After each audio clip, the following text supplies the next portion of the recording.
The rain hammered against the floor-to-ceiling windows of the Cape Town penthouse like bullets, each drop a reminder of the storm Martha Gordon had walked into 3 months ago. She stood in the center of Yeon-u's living room, soaking wet from the downpour, her lifeguard uniform clinging to her body, her hands trembling with a rage so pure it could set the ocean on fire. Behind her, little Soo-hyun pressed himself against the wall, tears streaming down his 3-year-old face, clutching the seashell she'd given him the day she pulled him from death's grip. The same day his father was 47 miles away, champagne glass in hand, laughing at some investor's joke while his son turned blue beneath Cape Town's merciless waves. "Say it again." Martha's voice cut through the silence like broken glass. "Look your son in the eyes and say it again. If you're already hooked and want to see how deep this forbidden love goes, hit that subscribe button right now. Drop a comment telling me if you'd risk everything for love and smash that like button because this story is about to get wild. Trust me, you don't want to miss what happens next." Yeon-u stood frozen by his desk, his perfect designer suit somehow still immaculate despite the chaos erupting around him, his jaw clenched so tight she could see the muscle jumping beneath his skin. In his hand, he held papers, bank statements, surveillance photos, lies typed in neat rows by people he trusted more than he trusted his own heart. "Martha, the evidence." "The evidence?" She laughed, and it sounded like something dying. 3 months ago, I dove into a riptide that professional swimmers won't touch. I felt your son's heartbeat stop against my chest. I breathed life back into lungs that had given up. And you, her finger jabbed toward him like a weapon. You think I planned that? You think I orchestrated a 3-year-old's near-death experience so I could trap you for your money? Soo-hyun's sob cut through the air. "Appa, no. Ocean lady saved me." "Why are you saying bad things?" But Yeon-u couldn't look at his son. Because if he looked at Soo-hyun, he'd have to face the truth. He'd have to confront the fact that the woman standing before him, dripping, furious, magnificent in her hurt, wasn't the gold digger his business partner warned him about. She was the woman who taught him what it meant to be a father. The woman who slow danced with him in the kitchen at 2 a.m. when insomnia clawed at his chest. The woman who made him believe, for exactly 93 days, that he could be more than his bank account. "I've seen your research," Yeon-u said, and his voice sounded hollow even to his own ears. "You looked me up weeks before the rescue. The offshore accounts, the deposits." "Stop." Martha held up her hand, and somehow, impossibly, she was smiling. Not a happy smile. A devastated one. The kind of smile that appears right before someone's world ends. "You know what the saddest part is? I actually fell in love with you. Not your money. Not your penthouse or your private jets or your ability to buy silence and security and success. I fell in love with the man who couldn't make macaroni and cheese without setting off the smoke alarm. The man who fell asleep on my shoulder watching his son play. The man who cried, actually cried, when Soo-hyun finally got back in the ocean because of me." She moved towards Soo-hyun, who reached for her immediately, and she lifted him up, pressing her forehead to his. When she spoke, her words were for the child, but they destroyed the man. "Listen to me, little prince. Your ocean angel has to go away now. Not because she wants to, but because sometimes grown-ups forget that love isn't something you can see in a bank account or prove with papers. Sometimes they forget that the most valuable things in life are the ones that cost nothing but mean everything." "No." Soo-hyun wrapped his small arms around her neck. "Don't leave. Appa, tell her to stay. Tell her you're sorry." But Yeon-u stood paralyzed, watching the only real thing in his manufactured life walk toward the door. Every instinct screamed at him to stop her. Every wound from his past whispered that she was lying, that everyone lies, that his father's mistress had looked just as innocent before she destroyed his family. Martha paused at the door, Soo-hyun still clinging to her, and turned back one last time. The look she gave Yeon-u would haunt him for the rest of his life. You want to know the truth?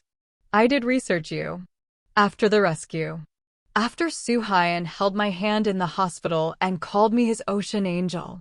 Because I was terrified, absolutely terrified, that you'd be exactly the kind of man you turned out to be. The kind who measures worth in dollars and trust in contracts. The kind who'd rather believe lies than risk being vulnerable. She set Soo-hyun down gently, kissed his forehead one last time, and straightened. I hope your paranoia keeps you company at night, Yeon-u. Because it's all you have left. She walked out into the rain. Soo-hyun screamed for her. Yeon-u finally moved, but his feet felt like concrete. By the time he reached the window, Martha was already disappearing into Cape Town's storm, taking with her every moment of laughter, every dance in the kitchen, every possibility of the family they'd been building in the spaces between his business deals and her lifeguard shifts. Appa, Soo-hyun whispered from somewhere behind him, his voice small and broken. Why did you make my ocean angel cry? Yeon-u pressed his palm against the cold glass, watching her taillights fade into nothing, and realized he didn't have an answer. Because 6 hours ago, he'd had everything. 6 hours ago, he'd been planning to ask her to stay forever. 6 hours ago, before Park Ji-woo walked into his office with fabricated evidence and carefully constructed lies, Yeon-u had been ready to choose love over fear for the first time in his carefully controlled life. But this isn't where the story begins. This isn't where Martha Gordon became the woman who would save a stranger's son while his billionaire father partied in the VIP section of Club Azure, oblivious to the fact that his 3-year-old was drowning 47 miles away. This isn't where Yeon-u learned that sometimes the most expensive thing you can lose is something money can't buy back. To understand how a love story this beautiful ended in devastation this complete, we need to go back. Back to a beach in Durban where the sun was too bright and the waves were too hungry. Back to a little boy in designer swim trunks who wandered too close to death. Back to a woman who didn't hesitate to dive into hell itself to save a child she'd never met. Back to the moment everything changed. I swear to God, if that kid's parents don't get their priorities straight, I'm going to call Child Protective Services myself. Martha muttered, binoculars pressed to her eyes, tracking a tiny figure in swimming trunks that probably cost more than her entire month's salary. Tabo, her fellow lifeguard and the only person who tolerated her sharp tongue this early in the morning, snorted from his position beside the rescue board. Since when do we have jurisdiction over bad parenting decisions? Since I decided rich people aren't exempt from consequences. Martha's jaw tightened as she watched the child, couldn't be more than 3 or 4 years old, toddle closer to the warning flags that marked the riptide zone. The most dangerous stretch of beach in all of Durban, where the ocean turned from playground to predator in seconds. She'd seen it happen before. Tourists with more money than sense, convinced that luxury hotel rates came with immunity from natural laws. They'd set up their designer beach chairs, order cocktails with little umbrellas, and let their children wander toward death while they posed for Instagram photos. The kid was Asian Korean, she'd guessed from the style of his haircut and the obvious expense of his outfit. Everything about him screamed wealth, the branded swim trunks, the waterproof smartwatch on his tiny wrist, because apparently 3-year-olds need Apple Watches now, even the way he moved with the unconscious confidence of someone who'd never been told no because of a price tag. Martha, Tabo warned, recognizing the shift in her posture. You're not going to. She was already moving. Her feet hit the sand at a dead sprint, her lifeguard training overriding every other thought. Distance to target, 200 meters.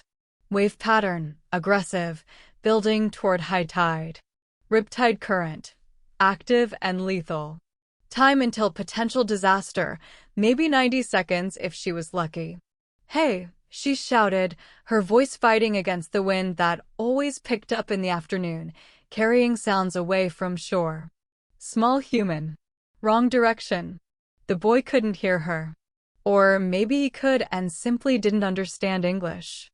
He was laughing, reaching for something glittering in the foam, probably a shell or a piece of sea glass that caught the light just right. His small hand stretched toward the water's edge, toward the place where the ocean's surface looked deceptively calm, but the undertow could drag a grown man to his death. Martha's lungs burned. Her legs pumped harder. She was 100 meters out when she saw it forming, the telltale sign of a rogue wave building in the deeper water. The kind of wave that didn't follow patterns, that appeared out of nowhere like God's fist, that had claimed more lives on this beach than any official wanted to acknowledge in the tourist brochures. "No," she screamed, pure instinct now, pure terror. The wave rose. The boy looked up, finally sensing danger, his small face shifting from joy to confusion to fear in the span of a heartbeat. The wave crashed over him like a collapsing building.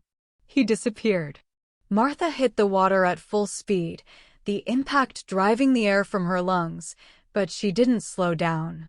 Her Red Cross training took over: dive under the turbulence, swim diagonal to the current. Don't fight the ocean directly because the ocean always wins. She could feel the riptide trying to pull her sideways, toward the deeper channel where the water turned from azure to navy to black. Her hands swept through the churning water, searching, desperate, and then contact. Tiny shoulders. A soaked shirt. Skin already too cold. She grabbed him, hauled him against her chest with one arm while her legs kicked furiously, fighting the current that wanted to claim them both. The ocean didn't want to let him go. It pulled at them like jealous hands, like it had already decided this child belonged to the deep. And who was Martha Gordon? Broke, angry, perpetually exhausted Martha Gordon, to argue with the sea? Not today, she snarled through gritted teeth, salt water burning her throat. "You don't get this one." She broke the surface, gasping, the child limp in her arms, and somehow found the strength to body surf the next wave toward shore. Tabo was already there, medical kit open, radio calling for ambulance, but Martha didn't let go. She hit the sand hard, rolled the boy onto his side, and started compressions. "Come on, little man," she whispered, her hands pressing rhythmically against his small chest. 1, 2, 3, 4. "Don't you dare die on my beach. Don't you dare." Water erupted from his mouth. He coughed, sputtered, vomited seawater and what looked like part of his lunch, and then, impossibly, miraculously, his eyes opened. Dark eyes. Warm eyes. Eyes that looked at Martha like she'd just hung the moon instead of just preventing him from drowning. "You're," he whispered in heavily accented English, his small hand reaching up to touch her face like he needed to confirm she was real. "You're so pretty. Like the ocean, but nicer." Martha's laugh came out as half sob, half hysteria. Relief flooded through her so intensely her hands started shaking. "Yeah, baby. Well, the ocean just tried to kill you, so maybe I'm the better option." "Soo-hyun," he said solemnly, as if introducing himself at a formal party instead of lying on the sand after a near-death experience. "My name is Soo-hyun. What's your name, ocean lady?" Before Martha could answer, the chaos arrived. Hotel staff in crisp uniforms, running across the sand like they'd just remembered their job was to supervise guests. Beach security with radios crackling. 2 nannies in matching white polo shirts, both crying and speaking rapid Korean, their hands clutching each other because they clearly knew they were about to be fired. And bringing up the rear, 47 minutes after his son's heart stopped beating, was a man who made Martha's breath catch for entirely different reasons than oxygen deprivation. Yeon-u strode across the beach in an Armani suit that probably cost more than her car, more than her rent, more than everything she owned combined. His phone was pressed to his ear, his expression intense with whatever very important business deal he was closing, his designer shoes sinking into sand that would ruin the leather. He didn't realize his son had almost died until he saw the ambulance. When his eyes finally found Soo-hyun wrapped in Martha's arms, shivering and alive, but so close to not being, something in his face cracked. Soo-hyun. He dropped his phone in the sand, forgot about the deal that would have netted him $40 million, and ran. Martha had exactly 2 seconds to form an impression: devastatingly handsome, obviously wealthy, absolutely terrified. Then he tried to take Soo-hyun from her arms, and her impression solidified into something much less charitable. Where the hell were you? The words came out before Martha's brain could stop them, sharp and accusing and filled with 3 years of watching rich people treat their children like accessories. Your son was drowning. His heart stopped. His lips were blue. He was dying. And you were where? Closing a deal? Signing a contract? Counting your money? Yeon-u froze, Soo-hyun now clutched against his chest, his face cycling through shock, shame, and finally, defensive anger. Who do you think you are to? I'm the person who saved his life while you were busy being important. Martha stood, water still streaming from her hair, her uniform plastered to her body, aware that she looked like a drowned rat confronting a king, but too furious to care. I'm the person who felt his heartbeat stop. I'm the person who had to bring him back. So yeah, I think I've earned the right to ask where the hell his father was when he needed him most. The silence that followed was broken only by Soo-hyun's small voice. Ocean Lady saved me, Appa.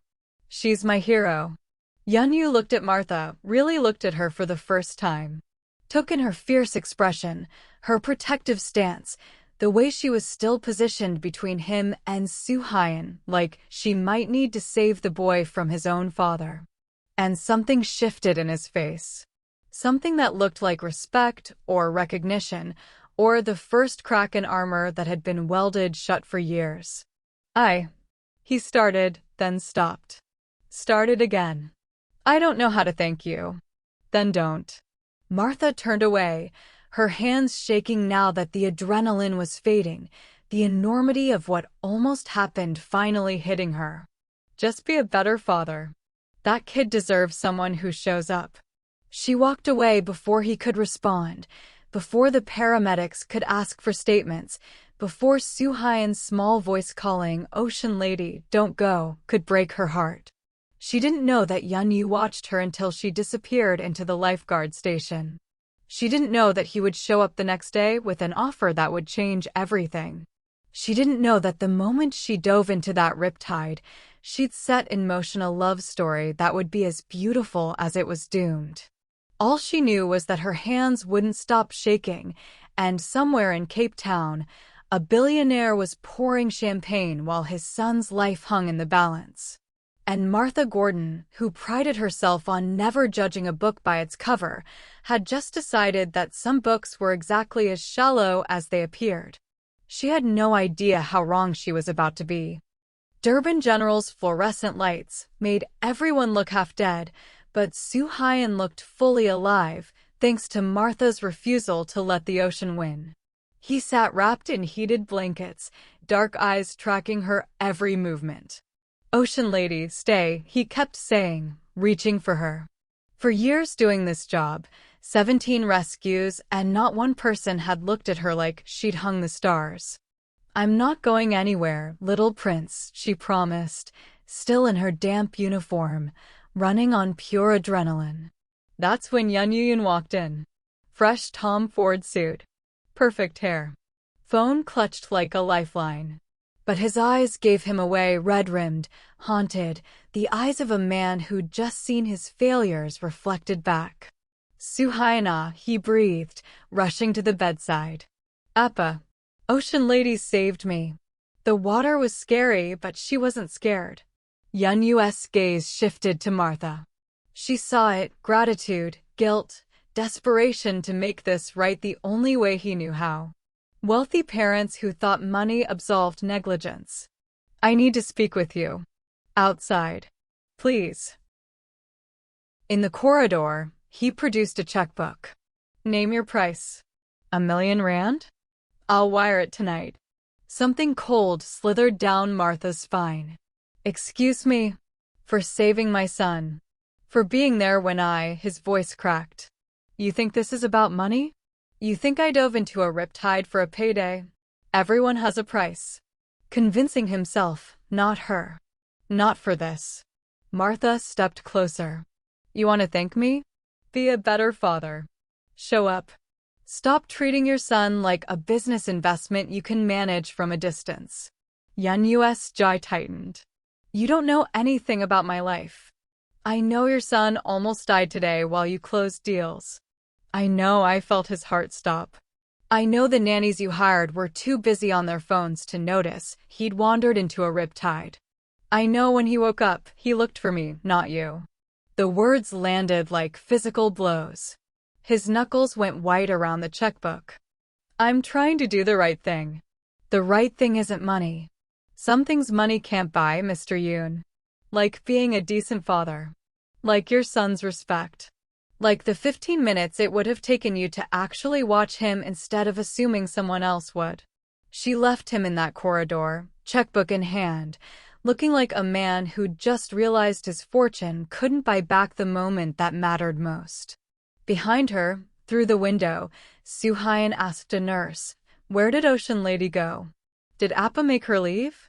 Martha kept walking, hands shaking, unaware she'd just done something far more dangerous than diving into a riptide. She'd made Yeon-u feel something money couldn't fix. And that changed everything. The lifeguard station smelled like salt, sweat, and the cheap coffee Tabo brewed every morning that tasted like liquid regret. Martha was 3 hours into her shift, scanning the water with binoculars that needed replacing 2 years ago, when the shadow fell across her station. She didn't need to look up to know who it was. Wealth had a presence, cologne. That cost more than rent, shoes that whispered against wood instead of thudding. Like normal footwear, the almost imperceptible hum of entitlement. Miss Gordon. Yeon-u stood at the base of her lifeguard tower in another suit that could feed a family for months. But something was different. His eyes weren't quite as armored. His jaw carried the weight of a sleepless night. And in his hands, impossibly, was a manila folder that looked more dangerous than any riptide. The beach is public property, Martha said without lowering her binoculars. Even for billionaires who can't take a hint. I'm not here to argue. His English was precise, each word. Carefully selected like he was negotiating a merger. I'm here to offer you a contract. That got her attention. She lowered the binoculars, fixed him with the same look she gave tourists who ignored warning flags. A contract for what? To accept your guilt money? To sign an NDA so I won't tell the press how you nearly orphaned your son. 3 months, he said, and his voice didn't waver despite the venom in hers. Live in my Cape Town residence. Be Suhain's nanny. $50,000 per month. The number hit her like a rogue wave. 50,000. $50,000. That was more than she made in a year. That was student loans. Vanished. That was her mother's medical bills erased. That was freedom in a currency she'd never been able to afford. She laughed. Actually laughed, the sound sharp and disbelieving. You think I save lives for a living because I want to babysit billionaire guilt? No, absolutely not. Martha, please, it's Miss Gordon. And you can take your contract and your $50,000 and Ocean Lady.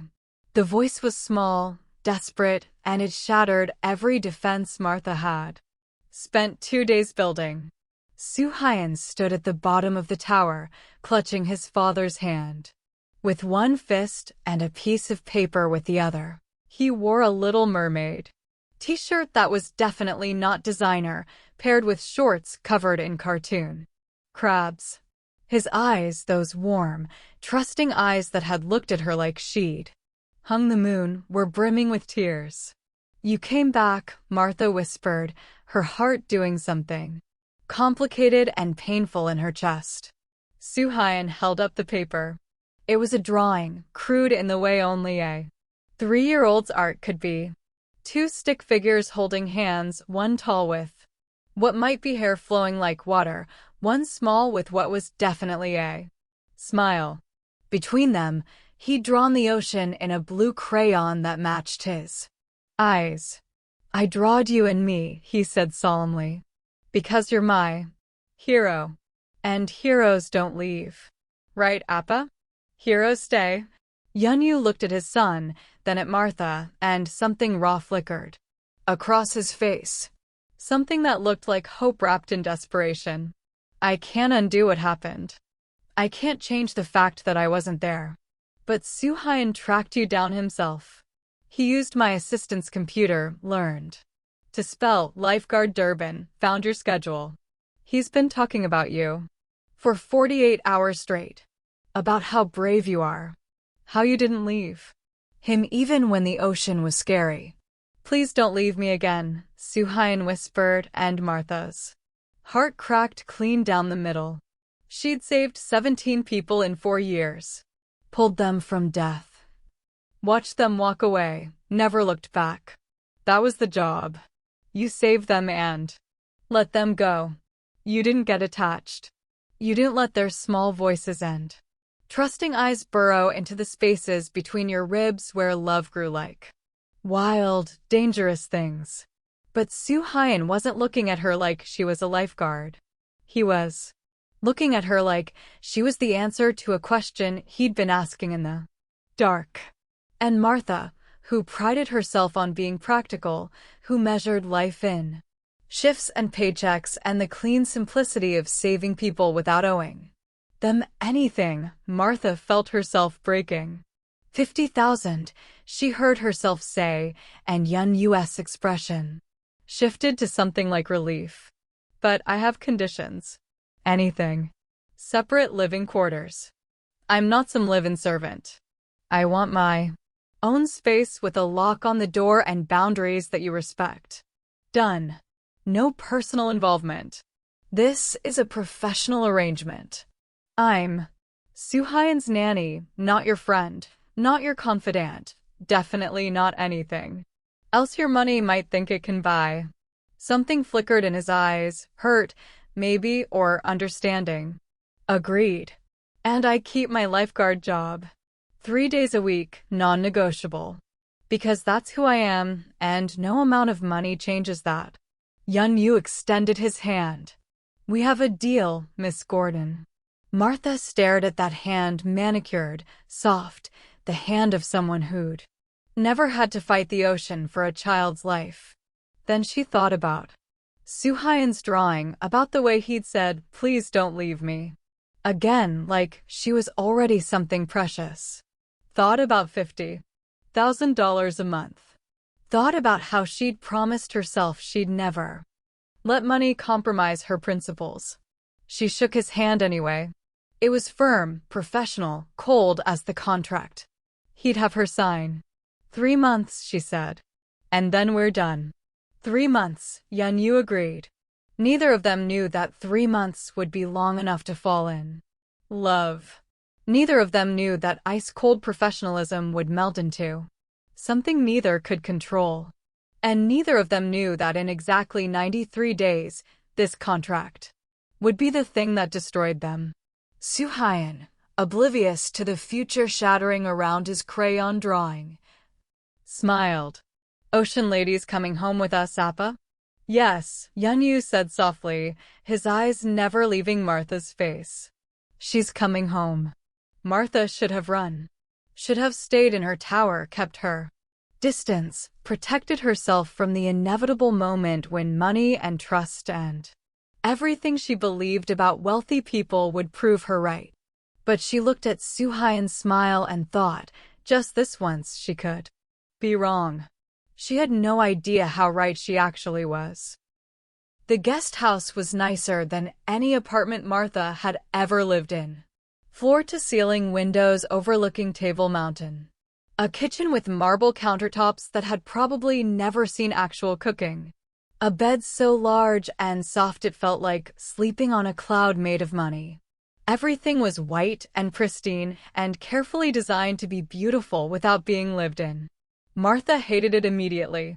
She'd unpacked her single duffel bag, 3 pairs of jeans, 5 t-shirts, her lifeguard uniforms, a paperback so worn the cover was held on with tape, and the guest house had swallowed her belongings like they were nothing.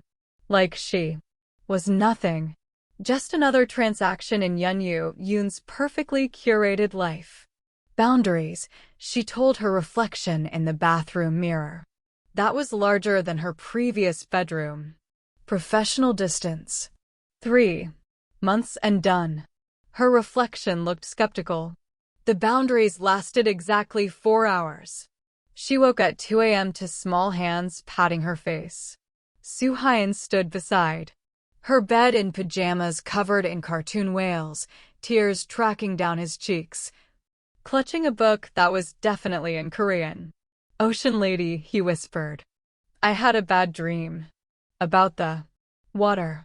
It was eating me and you weren't there and I couldn't breathe and..." Martha was pulling him into the bed before her brain could remind her about professional distance.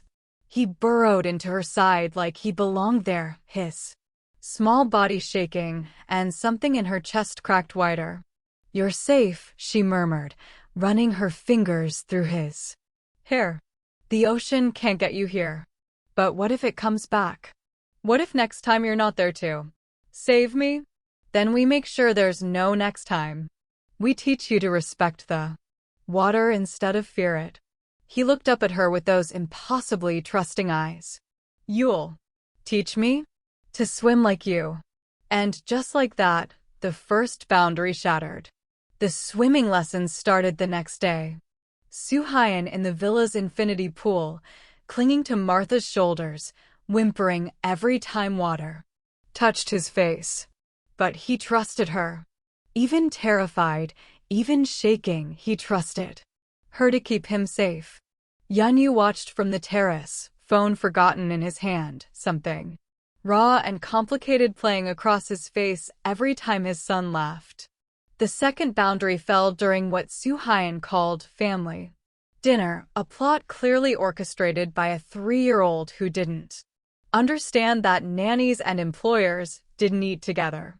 He'd set 3 places at the dining table with the earnest determination of someone who believed love could be arranged like silverware.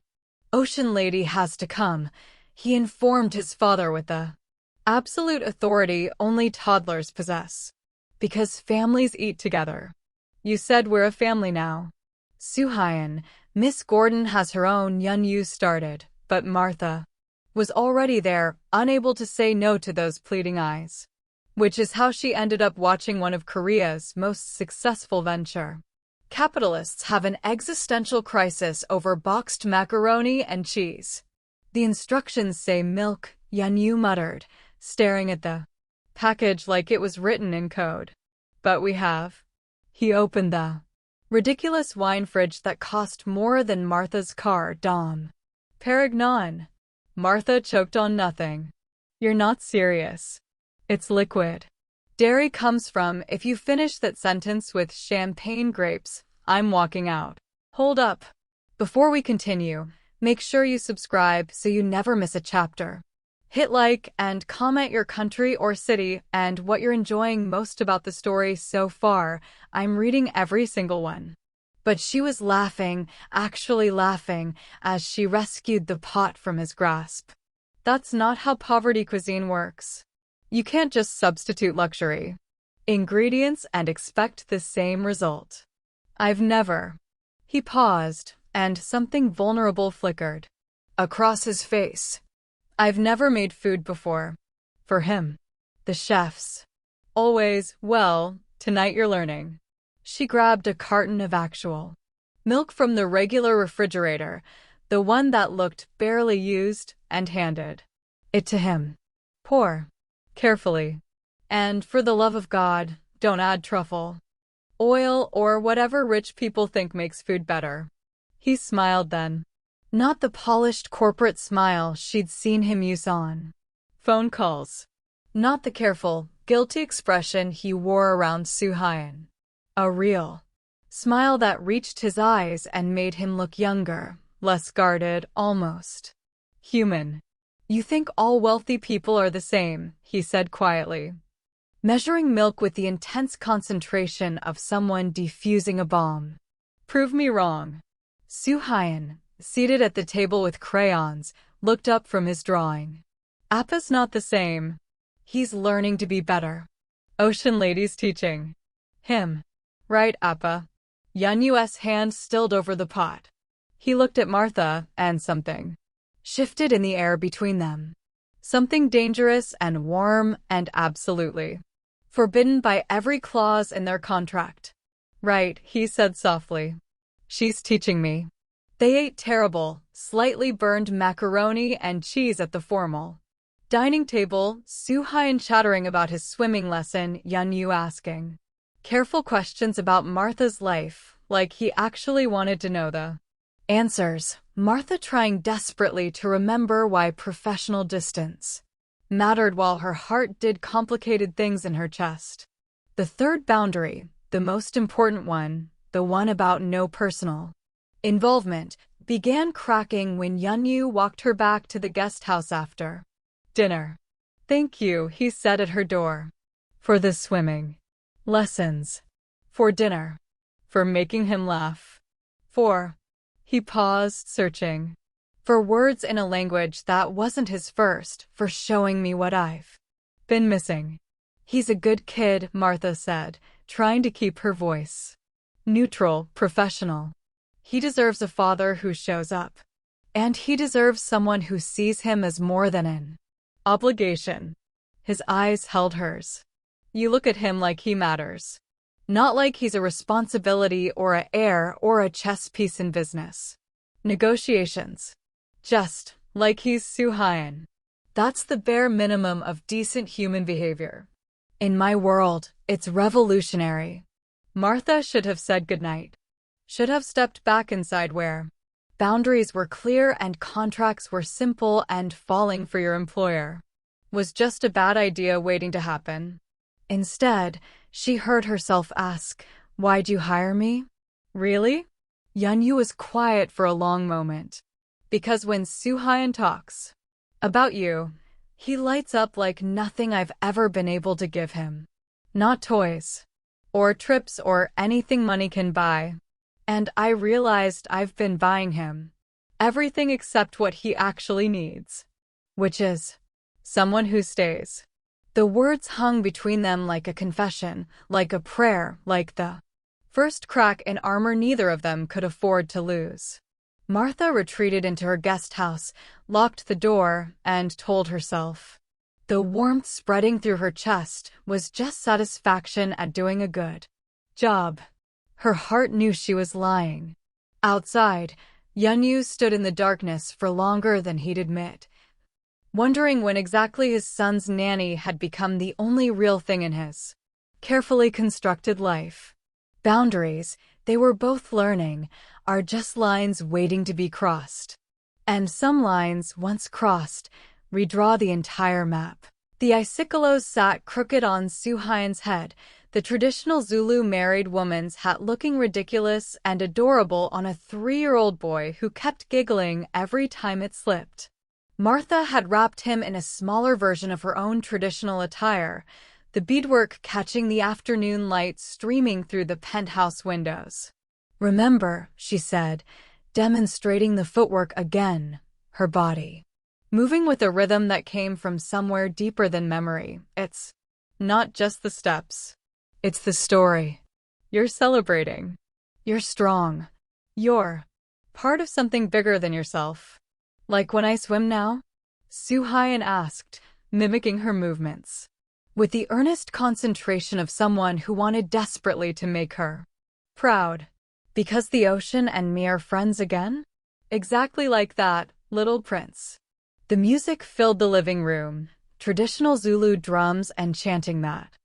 Yeon-u's very expensive sound system had probably never been designed to play. Martha had changed after her lifeguard shift, trading her uniform for the isidwaba and beadwork her grandmother had given her, the traditional Zulu attire she hadn't worn since she'd left home chasing dreams of saving lives and escaping poverty. Soo-hyun stomped and twirled, getting maybe 30% of the movements right and 100% of the joy. His laughter was infectious, pure, the kind of sound that made the whole ridiculous exercise worthwhile. Which is exactly when Yeon-u walked in. Martha saw him freeze in the doorway, briefcase still in hand, jacket not yet discarded, and something in his expression made her chest tighten. He wasn't supposed to be home for another 3 hours.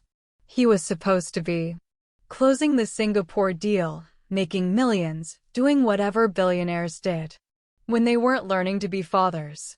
But here he stood, transfixed, watching his son dance with joy radiating from every movement, watching Martha move with a grace that belonged to ancestors and traditions and a world so far removed from his Cape Town penthouse it might as well be another universe. Appa. Soo-hyun ran to him, the icicolo finally tumbling off completely. Look. Ocean lady's teaching me her special dance for school. I'm going to be the best one. You already are, Yeon-u said quietly, and he wasn't looking at Soo-hyun anymore.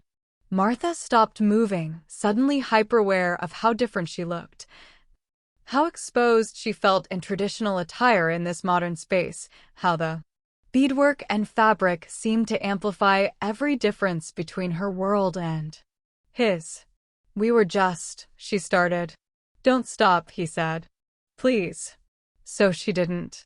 She took Soo-hyun's hands and they finished the dance, the drums building to their crescendo, Soo-hyun's delighted squeals mixing with the music, and Martha felt Yeon-u's gaze on her like physical touch, warm and heavy, and absolutely forbidden. After Soo-hyun's bedtime, after stories about ocean creatures who learned to be brave and a 3-year-old who finally fell asleep clutching his seashell, Martha found Yeon-u in the living room, the traditional music still cued on the sound system. Teach me, he said without preamble. What? The dance. I want. He paused, searching for words. I want to understand your world. Not observe it. Not appreciate it from a distance. Understand it. Yeon-u, 3 months. That's what the contract says. But Soo-hyun talks about your culture, your traditions, your stories, and I realize I don't know anything real. I know spreadsheets and market projections and how to turn concepts into capital. But I don't know how to move like you move today. Like, you were connected to something that mattered more than money. Martha should have said no. Should have cited professional boundaries and cultural appropriation and the 1,000 reasons why teaching your billionaire employer to dance at 11 p.m. was a spectacularly bad idea. She pressed play on the music instead. It's not about the steps, she said, moving to him. It's about the feeling, the connection. You can't buy it or learn it from a manual. Then show me. She placed his hands on her waist, hyper-aware of every point of contact. Every breath, every moment stretching between them like something alive and dangerous. Follow my lead. And for God's sake, stop thinking like a businessman analyzing a problem. He smiled, that real smile that still caught her off guard. I'll try. They moved badly at first. His rhythm was all wrong, his body too stiff, Too controlled, like he was negotiating a merger instead of celebrating life. But then the music shifted, and Martha's hands guided his hips, and something in him loosened. "There," she whispered. "Feel it?" "I feel." His voice roughened, his hands tightening on her waist. "I feel like I'm finally waking up." They weren't following the traditional steps anymore. This was something else entirely, bodies moving together, breath synchronizing, the space between them charged with electricity that had nothing to do with culture or tradition, or anything either of them could rationalize.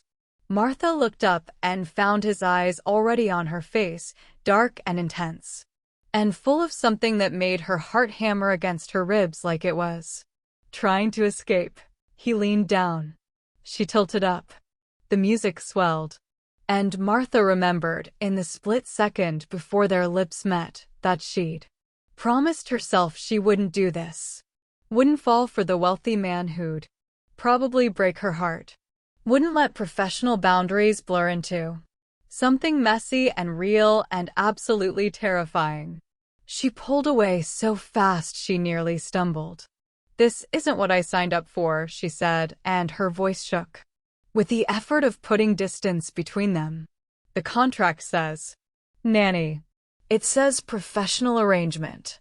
It doesn't say this." "Martha, no." She stepped back, arms crossed over her chest like armor. "You hired me to take care of Soo-hyun. Not to dance with you at midnight. Not to feel whatever the hell this is. And if I want to change the contract? You can't change what we agreed to just because you're feeling some kind of savior complex gratitude mixed with gratitude." He laughed, and it sounded broken. "You think this is gratitude?" "Martha, I haven't been able to think straight since you walked into my life and called me out for being a terrible father. Since you made me laugh over macaroni and cheese. Since you taught my son to be brave. Again. Since you stop." The word came out as a plea. Please stop. Because if he kept talking, she'd forget why professional distance mattered. She'd forget that in her experience, wealthy men didn't fall for broke lifeguards. They collected them like art, displayed them for a season, then moved on to the next acquisition. She'd forget that her heart had already started hoping for something impossible. 3 months, she said firmly. That's all this is. Don't make it more complicated. She left him standing in the living room, the traditional music still playing, his hands still warm with the ghost of her waist. In her guest house, Martha pressed her back against the locked door and tried to convince herself she'd done the right thing. Her racing heart suggested otherwise. Back in the penthouse, Yeon-u stood alone in the darkness, finally understanding what it meant to want something money couldn't buy, and realizing with terrible clarity that he was already falling for a woman who'd built walls he had no idea how to climb. Morning arrived too bright. Martha walked into the main house with rebuilt walls, professional, distant, temporary. Soo-hyun sat at the counter while Yeon-u attempted pancakes in sweatpants. Ocean lady. Appa's making breakfast. Like a real family. Martha's chest ached. They ate misshapen pancakes. Soo-hyun chattered. Martha focused on coffee. Yeon-u stole glances. Then Soo-hyun asked the question that changed everything. Appa, why don't you marry Martha? Then she could be my real mommy and wouldn't have to leave. Silence swallowed oceans. You like her, right? You smile when she's here. Real smiles. And yesterday you almost kissed. I saw. Martha fled. Past the pool, past the garden, collapsing onto a lounge chair, palms pressed to her eyes. $50,000, 3 months. Professional arrangement. Those walls kept broke lifeguards safe. Footsteps. Martha. The plumbing's fine. I lied. He doesn't understand that people like you don't marry people like me. Yeon-u stood at the pool's edge, looking wrecked. In your world, I'm the help. The temporary fix to your guilt. Is that what you think? That everything between us is guilt? What else could it be? We're from different universes. The only reason I'm here is because I happened to be on duty the day your son almost died. No. He moved closer, deliberate. You're here because you dove into a riptide without hesitation. Because you told me to be a better father instead of taking my money. You're here because you're the first real thing that's happened to me in years. Real is my mother's medical bills. Real is 62 days from now. When this contract ends. Tell me what you were going to say earlier. About falling for. Her breath caught. My mother told me stories about how you know love is real when someone sees past what you can do for them. She met his gaze. She left my father because he saw a nurse who could work night shifts. He never asked what she'd given up. What made her laugh at 3 a.m. I promised myself I'd never be that woman. What's your favorite food? What? The scar on your left shoulder. The way you hold your coffee cup with both hands when it's burning. The song you hum, some Zulu lullaby. The way you organize the pantry by color because it makes you happy. Her voice broke. How do you? Because I pay attention. Not to what you can do for me. To you. Martha Gordon. The woman who taught my son to be brave and taught me what it means to show up. The woman I think about every moment you're not in the room. My father left when I was 7. He had 3 mistresses.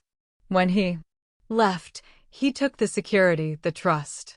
I've spent my life building walls, treating relationships like business deals with exit strategies. Until you. He cupped her face with trembling hands. Maybe I'm just tired of being alone. We're both tired, Martha whispered. He pulled her against his chest, and Martha went. 2 people who'd spent their lives building armor, finally brave enough to remove it. This is a terrible idea, she said. The worst. I'm still leaving in 62 days.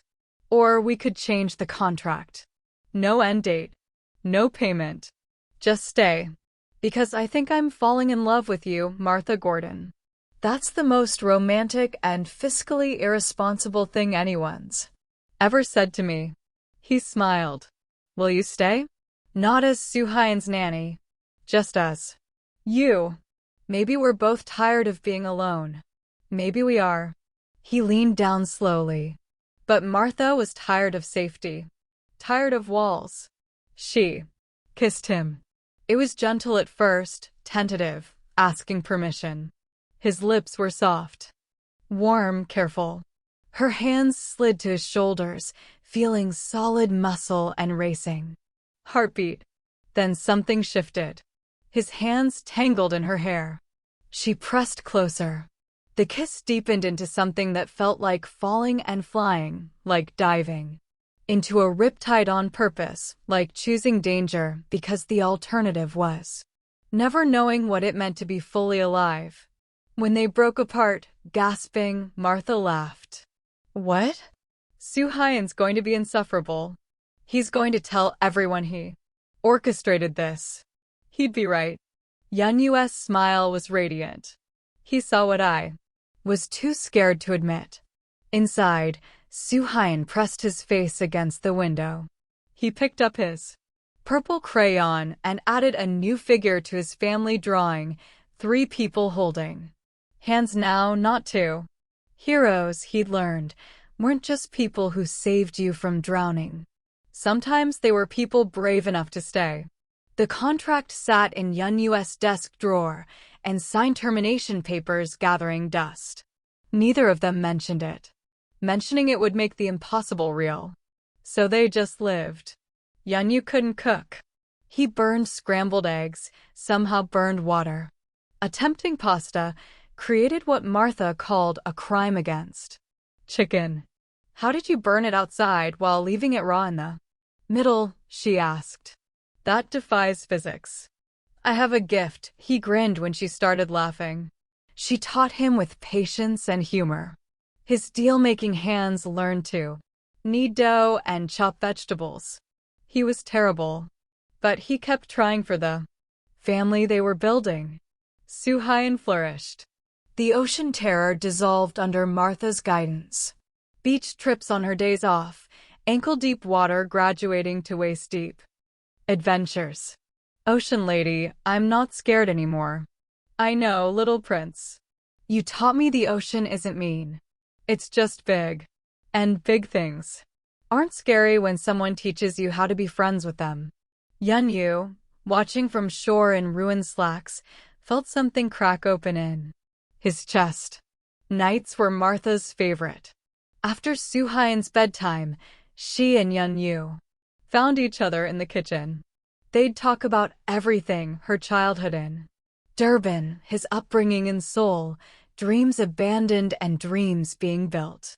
He told her about his father's betrayal.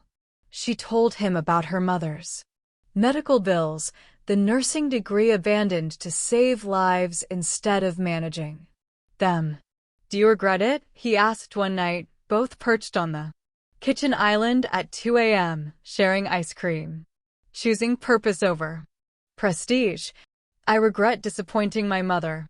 But the first time I felt someone's heart start beating again? No. Some things matter more than money. He kissed her then, tasting like chocolate ice cream and unspoken promises. They slow danced when insomnia claimed them. No music sometimes, just ocean sounds and hearts finding rhythm. Martha taught him traditional dances, and he moved with her like learning a new language. You're getting better. I have excellent motivation. It might improve my chances of you staying. I'm not going anywhere. Promise me, Martha. Promise you won't wake up and realize we're insane. That a billionaire and a lifeguard don't make sense on paper. We don't make sense on paper, but nothing real ever does. The community dance recital happened on a Saturday. Yeon-u showed up front row, Soo-hyun beside him in traditional attire, both out of place among families who'd known each other for generations. Then Martha stepped onto the stage. Transcendent. Moving with grace that belonged to ancestors and earth. The beadwork caught light, her body told stories in a language Yeon-u didn't speak but understood. Watching her shine like this, fully herself, he realized he'd been settling for half a life before. She dove into his world and demanded he become whole. After, when Soo-hyun declared Martha the best dancer in the whole world, Yeon-u caught her hand. Beach walk. They left Soo-hyun with Tabo and walked to the beach where everything had started. The sunset was impossible, gold bleeding into pink into purple. I'm falling in love with you, Yeon-u said quietly, watching waves instead of her face. I know it's too soon. But Martha, I needed you to know. Martha stopped walking. Her hand went slack. When he finally looked at her, she was crying. Don't, she whispered. Don't say that unless you mean forever. Because I've been in love before. I've been the woman who rearranged her whole life for someone who loved the idea of her but not the reality. And I can't do that again. I can't fall this hard just to discover you wanted the woman who saved your son, not the woman who burns your coffee and argues about wealth inequality. He pulled her close, hands cupping her face, thumbs wiping tears. I love that you burn my coffee. I love that you argue with me and make me question everything. I love that you come from a world that taught you bravery and community. I love watching you dance. I love that Soo-hyun lights up when you walk in a room. He pressed his forehead to hers. I love you, Martha Gordon. The woman who's stubborn and fierce. The woman who makes me want to be better. That's not falling, Martha whispered. That's already fallen. I know. And it terrifies me, but I don't care. Martha, I've never meant anything more. Forever. She kissed him as the sun melted into the ocean. Kissed him like she was diving into a riptide on purpose, choosing danger because safety had never taught her how to be brave. "I love you too," she said against his lips. "God help us both, I love you too." The ocean had brought them together. And standing there, wrapped in each other as the world turned golden, neither of them noticed the shadows gathering. On the horizon, the business partner with fabricated evidence, the past that would come calling the moment everything would shatter. They were too busy building forever to notice it was already under attack. Park Ji-woo arrived wearing a smile that didn't reach his eyes. Yeon-u greeted him warmly, not knowing betrayal was shaking his hand. The Singapore deal closed early. Ji-woo's gaze landed on Martha teaching Soo-hyun to frost cupcakes, and something dark flickered. "I see you're settled." Martha caught that stare, felt cold slide down her spine. "For years. Watching riptides taught you when something was wrong." Lunch on the terrace. Soo-hyun chattered about swimming. Ji-woo smiled. Asked polite questions. Everything was surface perfect and deeply wrong. "Soo-hyun, go practice your letters," Martha said gently. When the boy left, Ji-woo's smile sharpened. "She's trained him well. Very maternal." "How long has she been with you?" 3 months. Almost.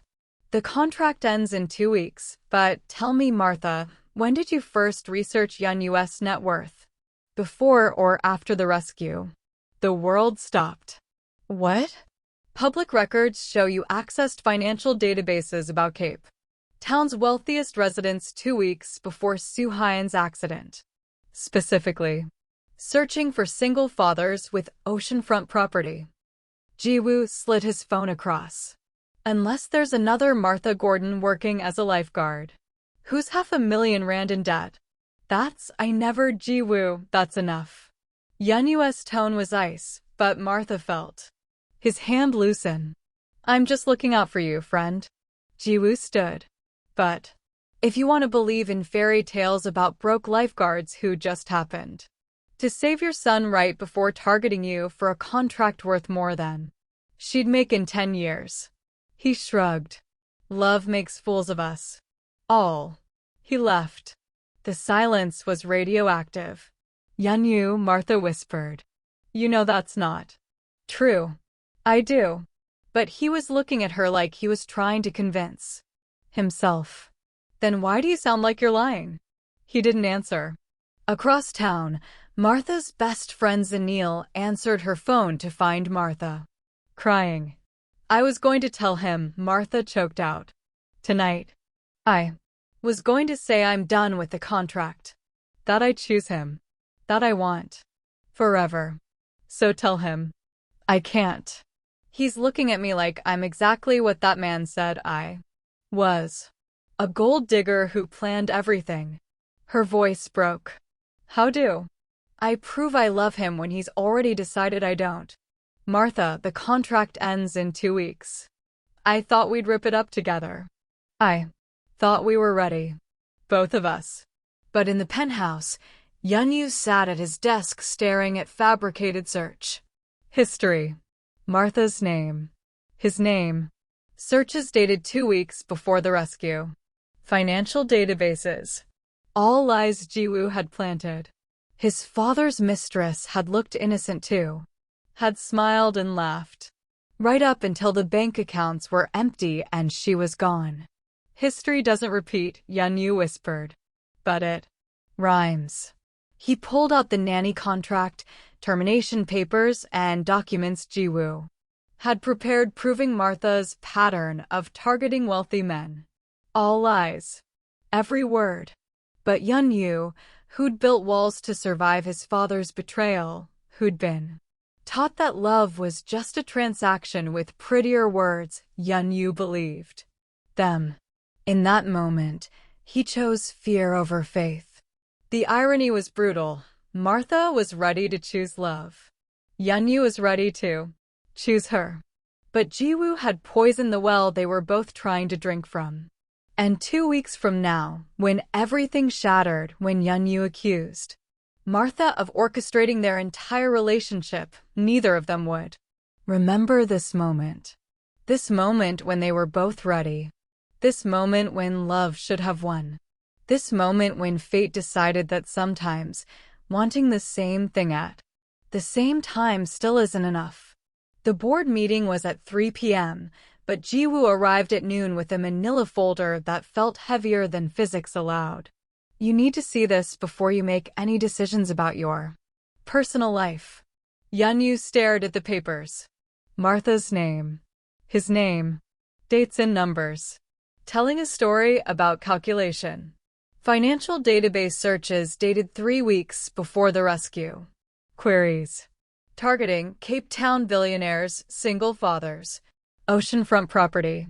IP addresses traced to Martha's apartment. Browser history showing she'd researched Yeon-u's net worth, his business holdings, his son. This could be faked. I thought so too. Ji-woo pulled out bank statements. Martha received 3 deposits of 50,000 rand before the rescue. From an offshore account linked to romance scams. Yeon-u's hands shook. There's more. Ji-woo pressed play. A woman's voice. Martha Gordon? She bragged about it at yoga class. Said she'd researched this Korean billionaire, figured out his routine, arranged to be at the right beach. Said drowning kids make their fathers desperate. Desperate men don't ask questions, they just pay. The voice was fake. The woman was an actress. The yoga class didn't exist. But Yeon-u heard only confirmation of his deepest fears. I'm sorry, Ji-woo said. I know you loved her. Yeon-u sat in his office as the sun set, staring at fabricated evidence, feeling his father's betrayal replaying through Martha's face. The lesson. Learned young, love was just a transaction with prettier words. When he finally returned home, Martha was on the floor with Soo-hyun, helping with a puzzle. Her smile could have powered cities. You're home. We made bibimbap. She stopped, reading his expression. What's wrong? Nothing. Yeon-u, I said nothing. Too sharp. Too cold. He watched her flinch. Okay, Martha said quietly, and something in her eyes dimmed. For 3 days, Yeon-u watched her. Looked for deception in how she buttered toast, read bedtime stories. Analyzed every gesture like a business deal, hiding clauses. The distance grew like frost. Martha stopped reaching for his hand.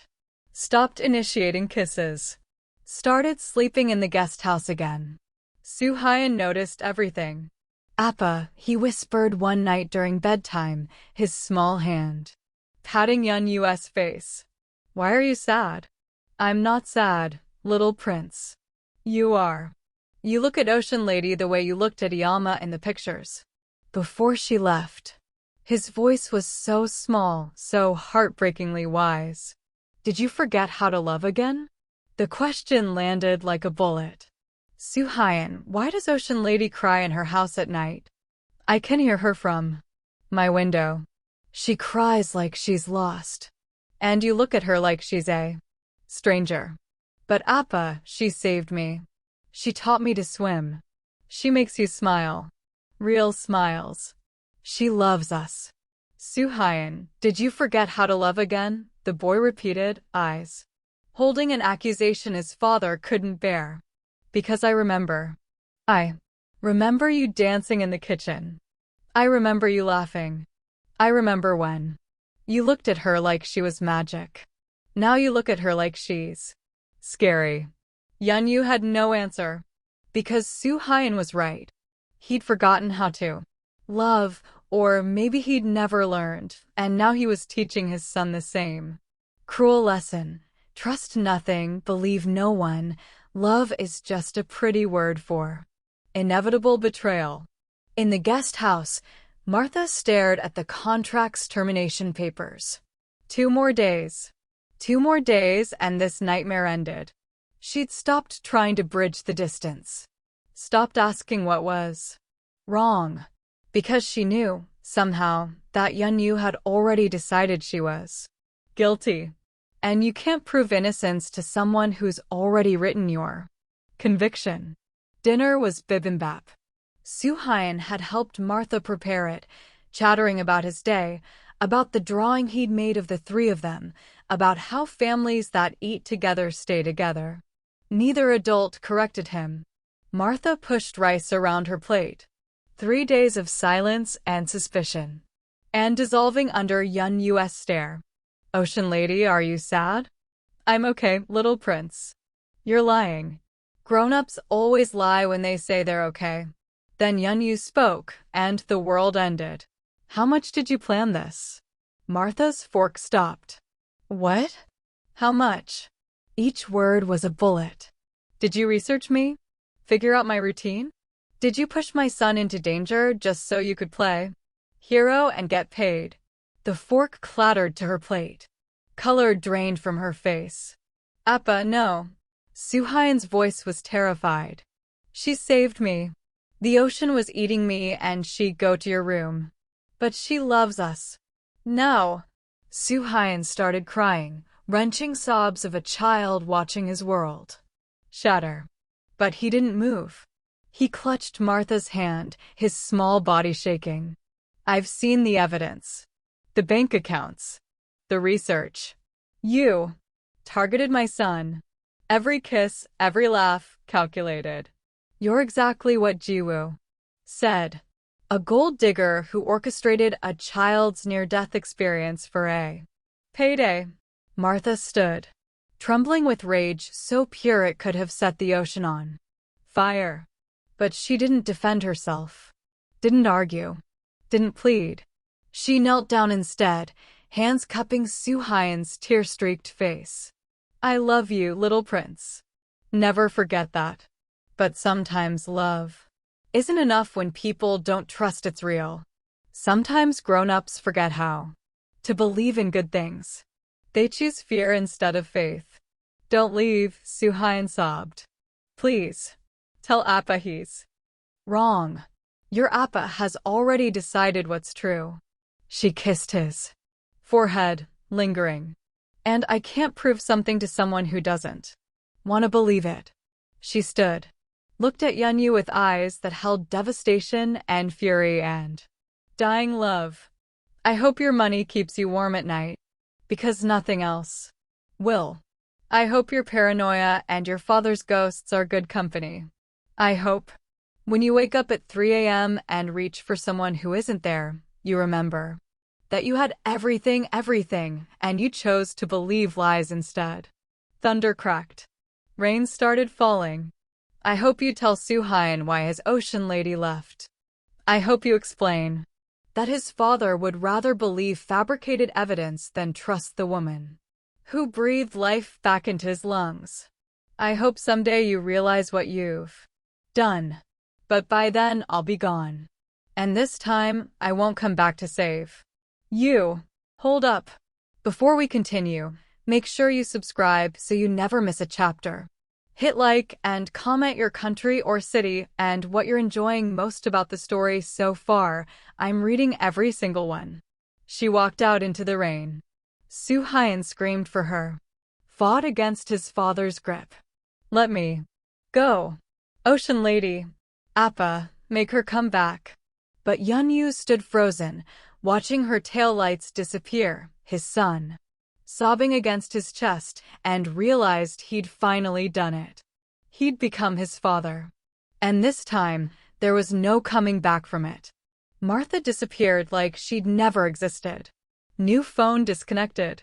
Apartment empty. The lifeguard station said she'd quit without notice. Her best friend Anil wouldn't talk to Yeon-u, sent a single text, you destroyed her. Stay away. For 2 days, Yeon-u told himself he'd done the right thing. The evidence was real. Ji-woo wouldn't lie. Then Soo-hyun found the letter. It was tucked in his favorite storybook, the one about the brave mermaid. Martha's handwriting, slightly smudged like she'd been crying. My dearest little prince, by the time you read this, I'll be gone. Not because I want to leave you, never because of that.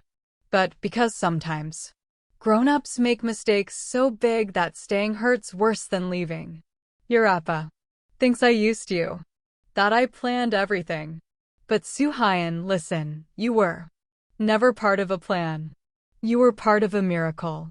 The day I pulled you from the ocean, I wasn't thinking about money or contracts or anything except getting you to breathe again.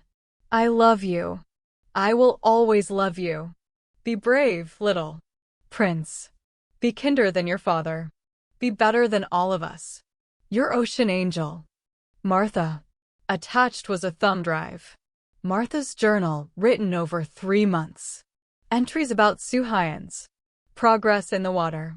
Notes about teaching Yeon-u to cook, each disaster documented with affection. And her own confusion. I'm falling for him and I don't know how to stop. This wasn't supposed to happen. But when he slow dances with me at 2 a.m. like we're the only people alive, I'm losing my heart and I don't know if I want it back. The final entry was dated the day before Jiwoo's visit, tomorrow. I'm telling him I want forever. No more contract. Just us. I'm terrified. But I think we're both ready. Yeon-u read it 3 times. Then called his investigator. 48 hours to unravel Jiwoo's lies. The actress confessed for 20,000 rand, admitted Jiwoo hired her, gave her the script. The bank statements were fabricated, photoshopped. The search history was planted. Malware, traceable to Jiwoo's IP address. The yoga class didn't exist. The offshore accounts had nothing to do with Martha. Every single piece of evidence was fake. Yeon-u collapsed in his office, surrounded by the truth that came too late. He destroyed the only real thing in his life. Had taken love, genuine, terrifying, beautiful love, and murdered it with paranoia. He hired 5 private investigators. Searched everything. Martha had vanished like smoke. Soo-hyun stopped speaking. Just sat by the window with Martha's seashell, waiting for taillights that would never return. He didn't cry anymore. He just stared, hollow-eyed and broken. 3 weeks later, a package arrived. Inside, the contract, torn into pieces so small they looked like snow.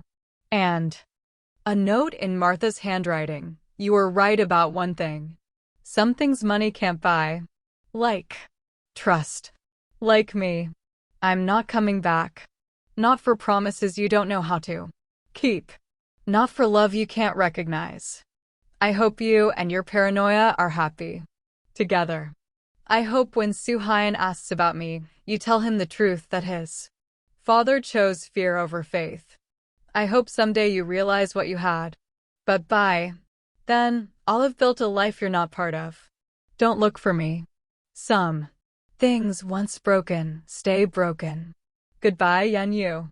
I wish I'd never saved your son, because then I wouldn't have met you, and my heart wouldn't be in pieces.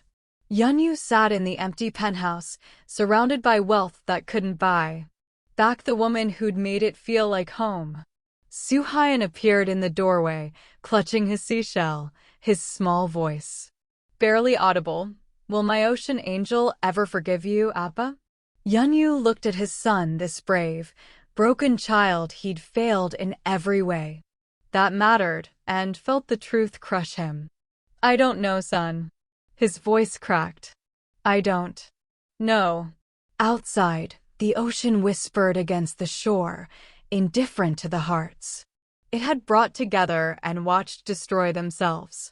Inside, a billionaire held torn paper and realized too late that some things trust, faith, love that forgives couldn't be bought, rebuilt, or saved. Some things once drowned stayed dead, even if you'd give everything to bring them back.